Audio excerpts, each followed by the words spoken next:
মুন্সিগঞ্জে বিএনপির উদ্যোগে বিভিন্ন জনদাবিতে বিশাল সমাবেশ অনুষ্ঠিত।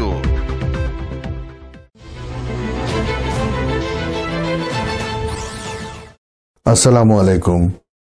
এমকে টেলিভিশনের পক্ষ থেকে সবাইকে আন্তরিক শুভেচ্ছা জানাচ্ছি। আমি ইফতেখার।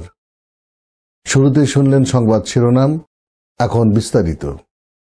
মুন্সিগঞ্জে বিএনপির উদ্যোগে বিভিন্ন জনদাবিতে বিশাল সমাবেশ অনুষ্ঠিত হয়। 24 ফেব্রুয়ারি মুন্সিগঞ্জ জেলায় বিএনপির উদ্যোগে নিত্য প্রয়োজনীয় পণ্যের মূল্য বৃদ্ধি, স্থানীয় পর্যায়ে রাখা, অবনতিশীল আইন শৃঙ্খলা পরিস্থিতি উন্নতি, দ্রুত গণতান্ত্রিক যাত্রাপথে উত্তরণের জন্য নির্বাচনীয় রোডম্যাপ ঘোষণা এবং রাষ্ট্রের পতিত ফ্যাসিস্টবাদীদের নানা চক্রান্তের অপচেষ্টা মোকাবেলা সহ বিভিন্ন জনদাবিতে বিশাল সমাবেশ অনুষ্ঠিত হয়। জেলা বিএনপি সদস্য সচিব মোহাম্মদ মহিউদ্দিন আহমেদের সঞ্চালনায় মুন্সিগঞ্জ জেলার বিএনপির আহ্বায়ক মিজানুর রহমান সিনহার সভাপতিত্বে প্রধান অতিথি হিসেবে উপস্থিত ছিলেন বিএনপির স্থানীয় কমিটির সদস্য ডক্টর খন্দকার মোশাররফ হোসেন। এছাড়াও উক্ত সমাবেশে বিশেষ অতিথি হিসেবে উপস্থিত ছিলেন বিএনপির জাতীয় নির্বাহী কমিটির সদস্য আ.ক.ম.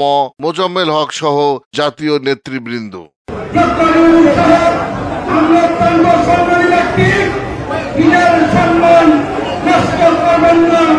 শেষ করছি এমকে টেলিভিশনের সংবাদ। এতক্ষণ আপনারা আমাদের সাথে থাকার জন্য অসংখ্য ধন্যবাদ।